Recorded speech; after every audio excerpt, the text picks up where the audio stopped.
and this is now the post-match fan show on Chris Cowling's channel, where I will be talking to Tottenham fans from all over the world.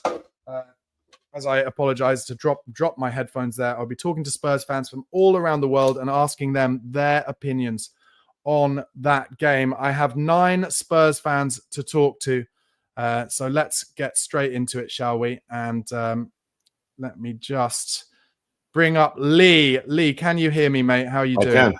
Hello from New York. Hello, New York. Lee, thank you for joining us. You just heard my post-match reaction, obviously there. Is there much you disagree with? Where do you feel Spurs are at right now?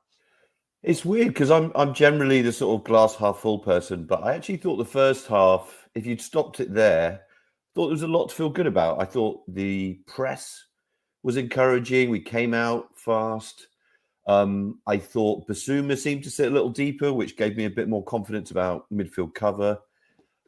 We went long and direct a few times, which we mixed it up, which when you and I talked the other day, we were frustrated. There was no kind of changing. And I didn't think it was a penalty by any means, but I just thought there was encouragement. And Bentancur, I think just as an 8 is so much better than a 6 because he ends up doing the stupid tackles when he's a 6. But as an 8, he was the driving runs. It was the dictating play. So at half time, I was feeling good. I also thought, honestly, coming into this game, I thought we were going to get beat. So, it's always tricky when you're 2-1 up.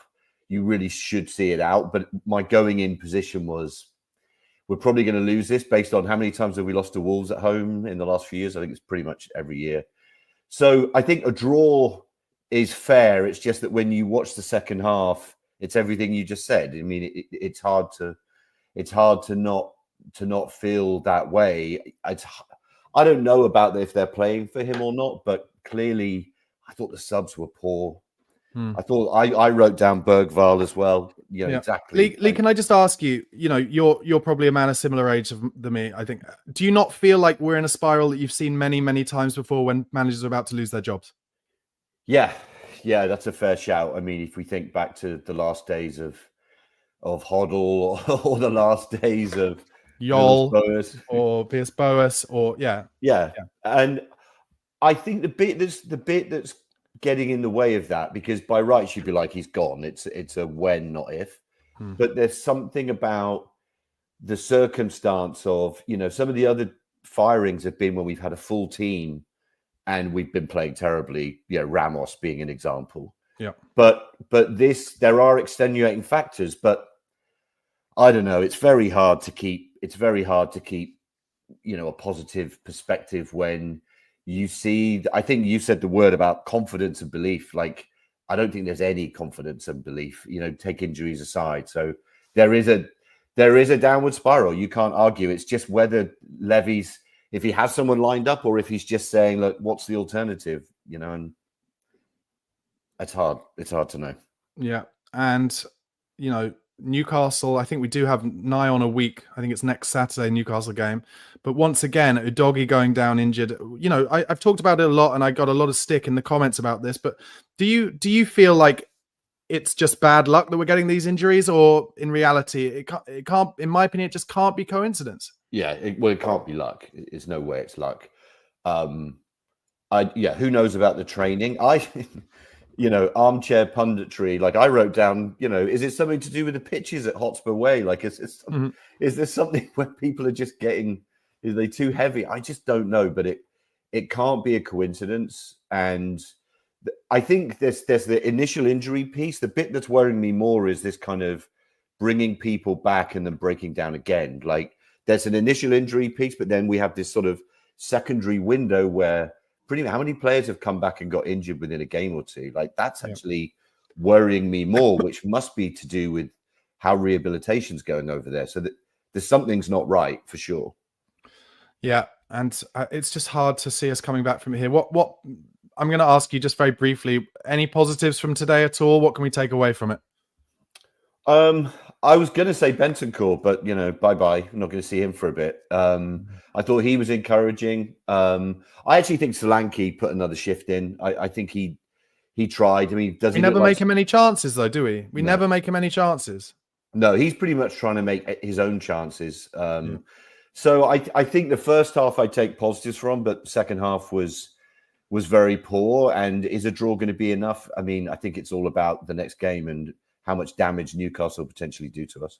Yeah. Okay, Lee, thanks for calling in, mate. I really appreciate it. Speak to you again after a future game. Thanks for being a part of the show. Cheers. Cheers, mate. Just before I get back into speaking to someone, let's go into the comments just because I know people are all over it. Let's try and find some of those comments. TSOM says the only positive is Gray, one of the best young players in world football.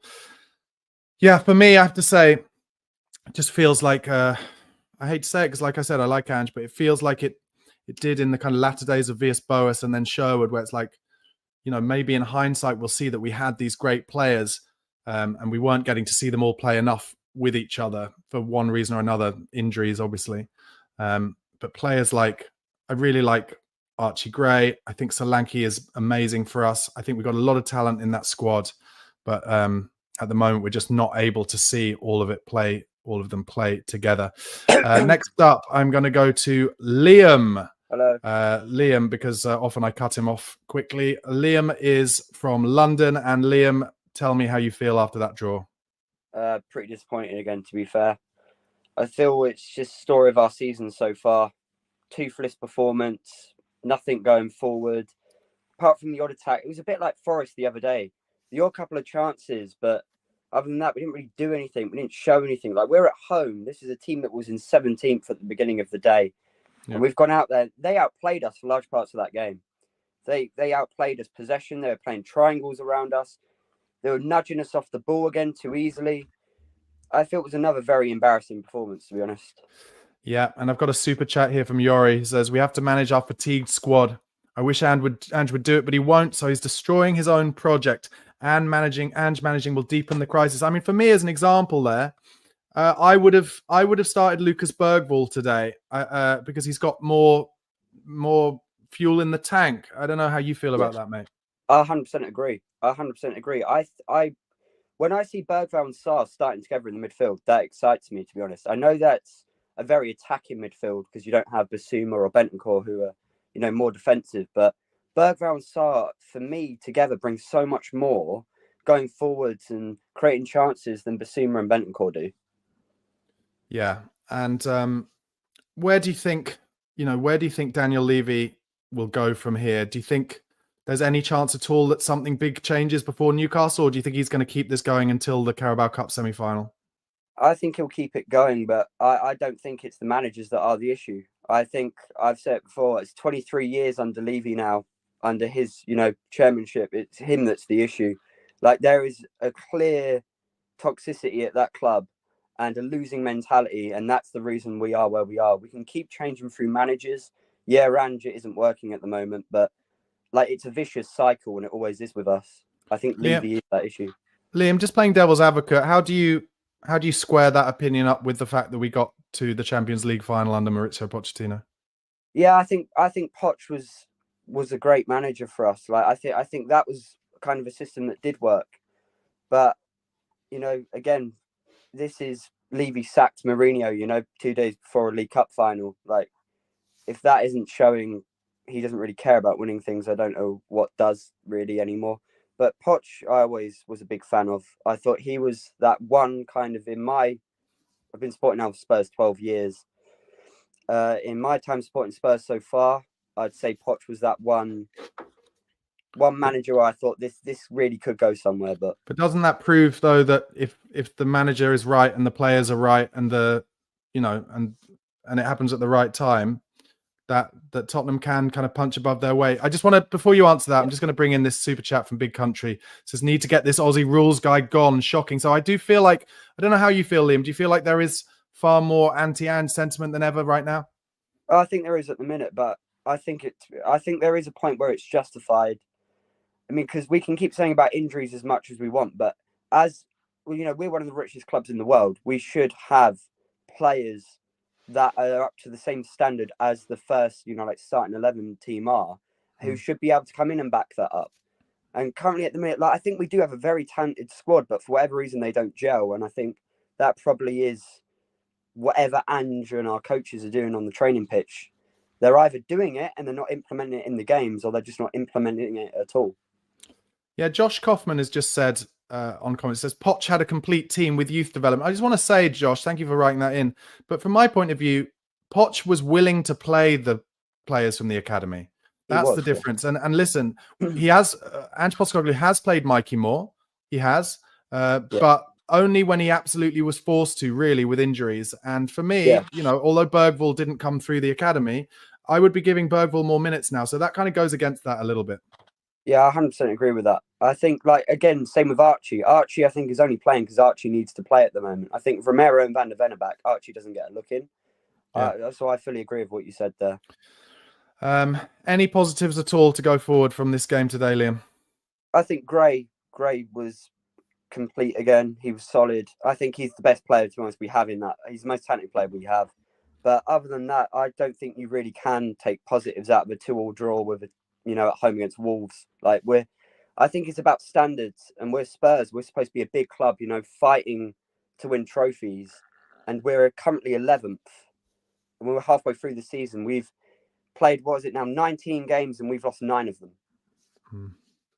I think the thing for me that I keep coming back to when it comes to Postecoglou, because he's, there's a lot of people kind of, saying support Ange, and a lot of people anti-Ange. It seems quite split. But the thing that I keep coming back to at the moment, which worries, I'm not Ange out at all, but it worries me. The things that worry me are that he can't get the players on the pitch because they're all getting the same type of injuries, which I don't think would be coincidence. And then also just like no real ability to grind out these results. No. And I fear for him on that basis. Yeah, we do have this. It is still that there's a plan A, but there is no plan B. Let me just say about that though, Liam. Today, I think it's fair to say we actually played a totally different style, and that was pretty ugly as well. Yeah, it was. Yeah, that's what I mean. Like, our plan A is when it works, looks great, and when it doesn't, looks awful. Our plan B looks awful. If that was how we play it well, then I'd hate to see how we play our plan B badly, because that was pretty dreadful. That's true. Liam, look, thanks so much for calling in again. And really appreciate being part of the show. Hopefully speak to you again soon. Yeah. Thank you for having me on. Cheers, mate. Bye-bye. Bye. Okay. Let's see what they're saying in the chat before I bring on the next person. William Webb says, missed pen and 3 other great opportunities. Can't blame the manager. Liam just jumping on board. No clue. I mean, I just don't think they've got the confidence though, have they? And it's all wrapped up in the same thing. You got to have the confidence to then be able to be clinical, to then be able to win games. And yes, some of that lack of confidence will come from injuries, but also some of it it looks to me like some of it comes from a lack of belief on the pitch, in my opinion. I don't know. Anyway, next up is Pat from Canada. Pat, how are you doing, mate? Oh, I've been better. What did you make of that game and that draw today? Today, your man, the guy you had on first, kind of said it appropriately. Like the first half, there were some positive takeaways.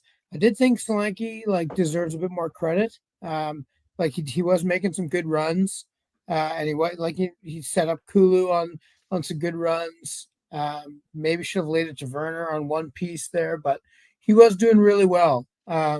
But you did mention he's not really getting the service, and I just don't think we're not playing to his strength, and he's having to come up with, create something out of nothing, which is not why we bought him. But yeah, second half was just crazy. It was just I felt like for the first time this season, I felt like we were watching a Mourinho or Conte team that was just depressed and sitting back and didn't really have a plan.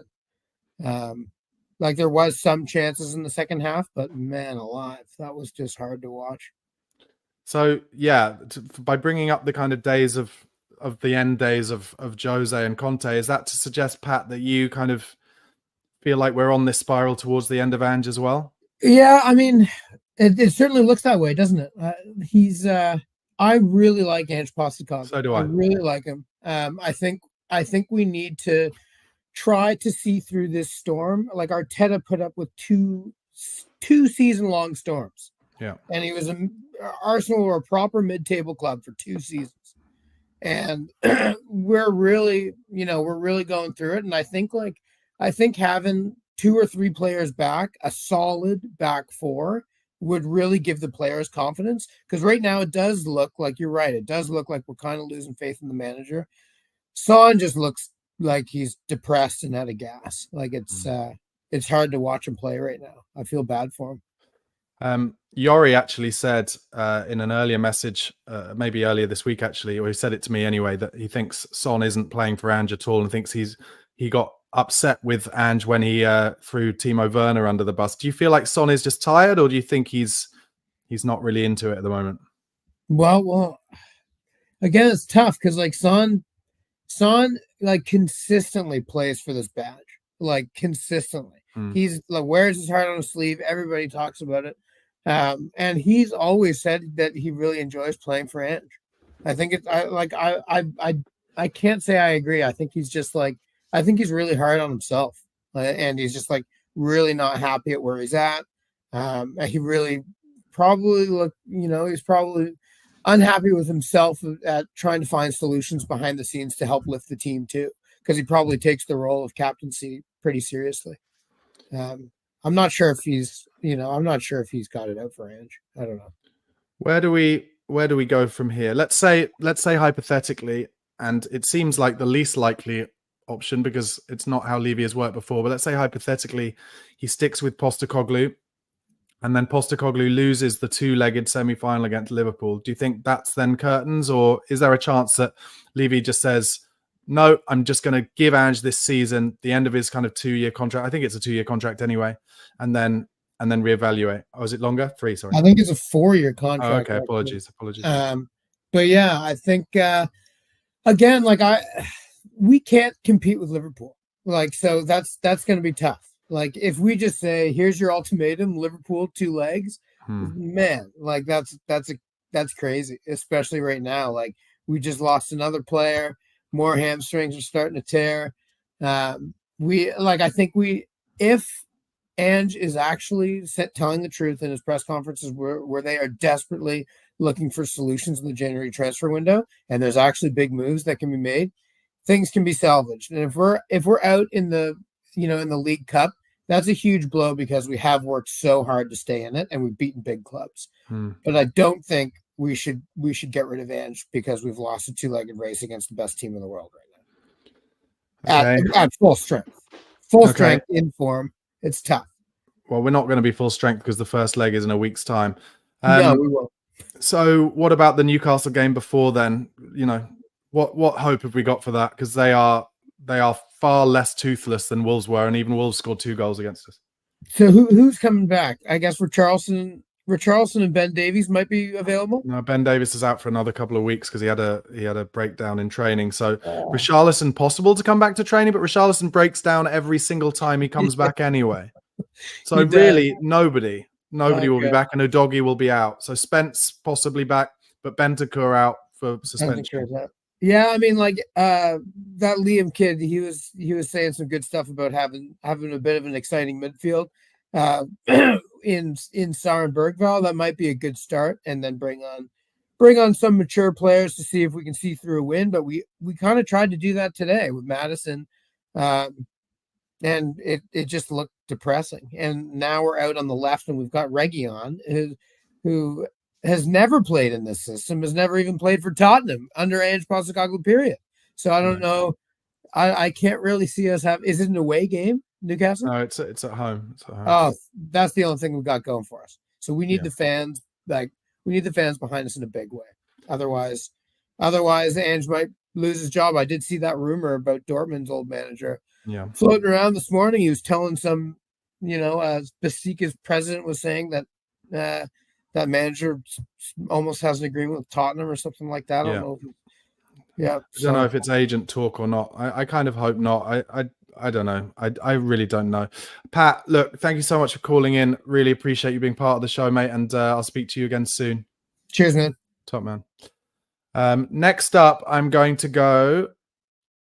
Let's speak to Harry. How are you, Harry, mate? I'm good, thank you. Apart from Spurs, how you doing? Yeah, so tell me, I'm good, but tell me, from your point of view, you're quite a measured, tactically knowledgeable young man. what is going on at Spurs at the moment? Is it because I've been saying I fear that they're maybe not playing for Ange anymore? Obviously, the injuries are involved as well. But as an example, Harry, I'll start with this actually, because I thought James Maddison, when he came on, was pretty piss poor today, to be totally honest. And I don't get the sense from Madders that he is as invested in this project as much as he was in that first 10-game spell last season. Am I being blind? Or, is there a chance that right now, even the Spurs players are like, this isn't working?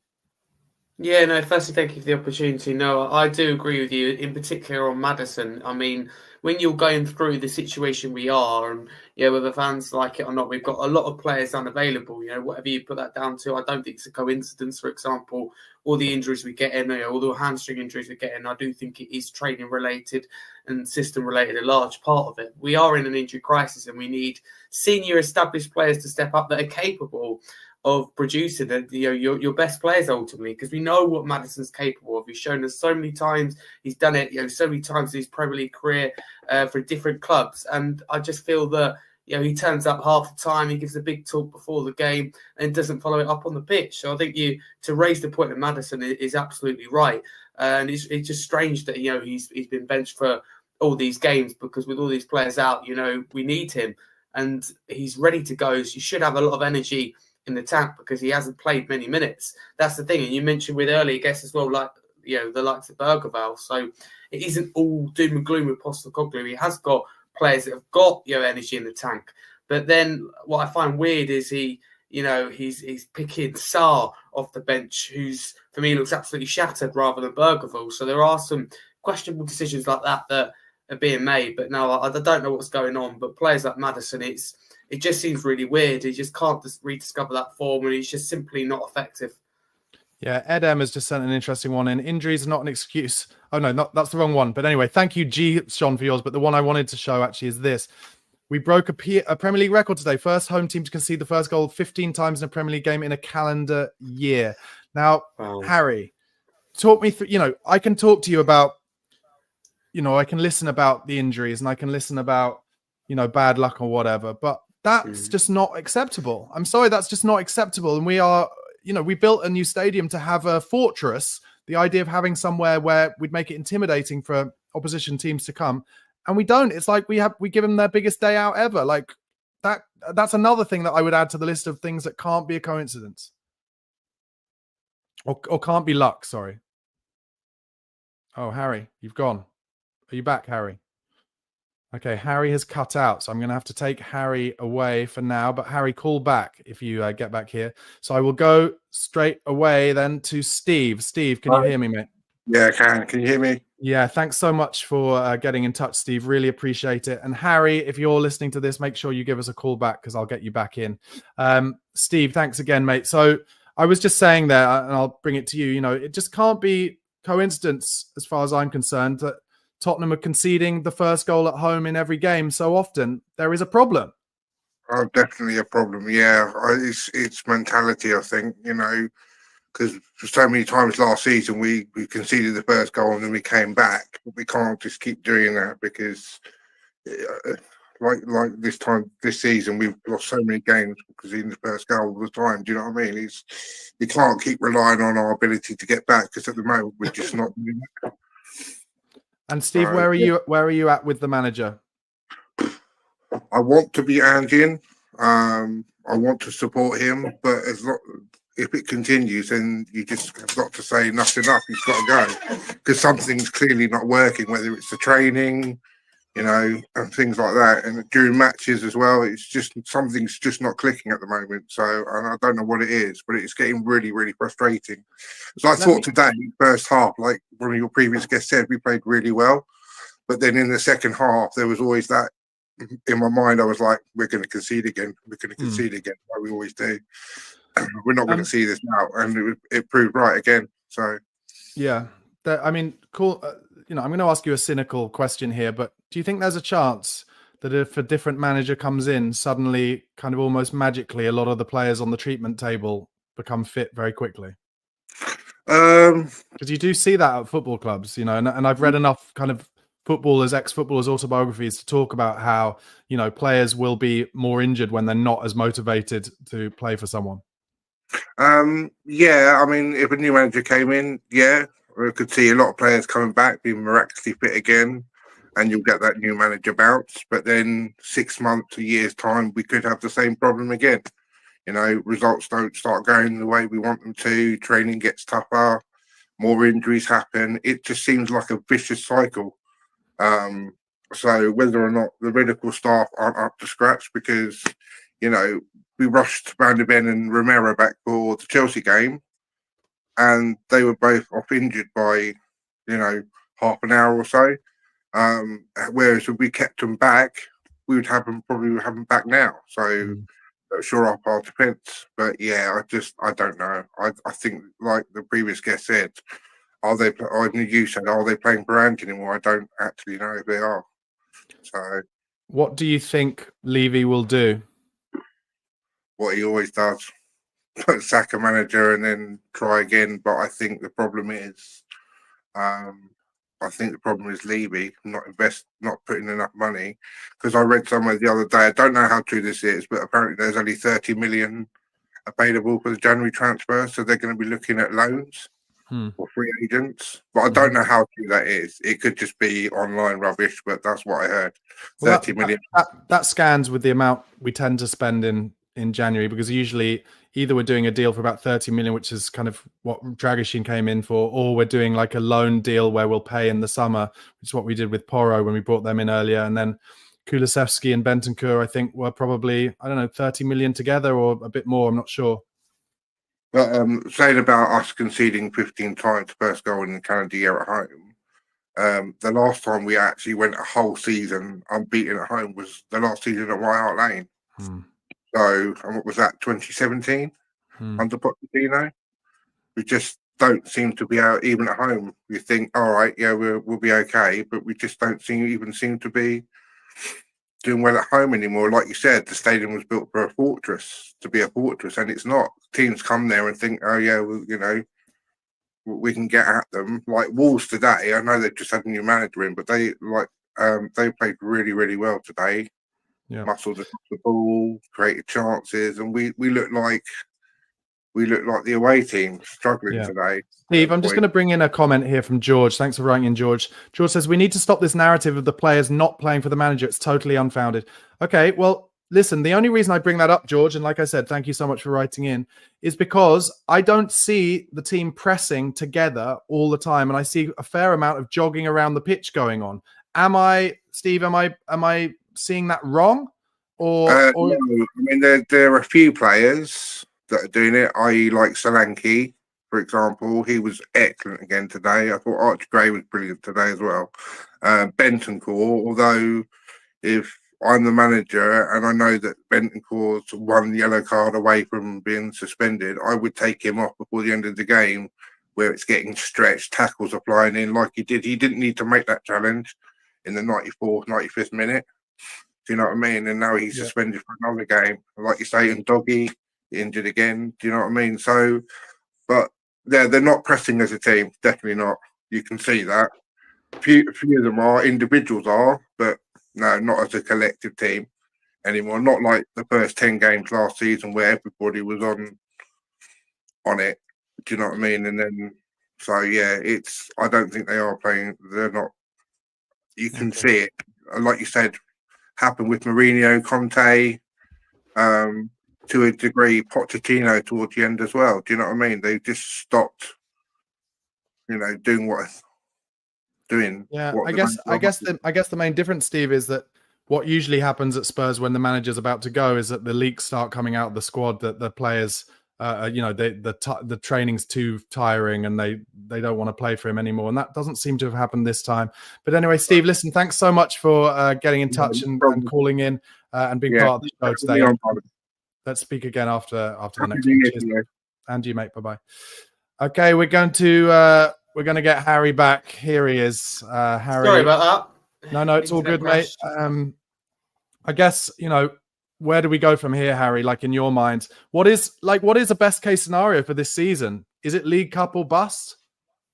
Again, good questions. I don't know where we go from this. That's the problem. I think it's that bad of result considering where Wolves were coming into it and the way we played. The fact that, as the earlier guest said, we were dominated in period by Wolves in that second half. It leaves real question marks. So I don't know what the best can be achieved. I think league-wise, it's damage limitation. It's about catching up in January, and obviously the League Cup tie is going to be hard. It's whether in 90 minutes we can produce something special. We're quite close, to that, obviously that final in the Carabao Cup, but yet so far with the opposition, 180 minutes, though, Harry, isn't it? It's 180 minutes. That's the problem, and that doesn't help us.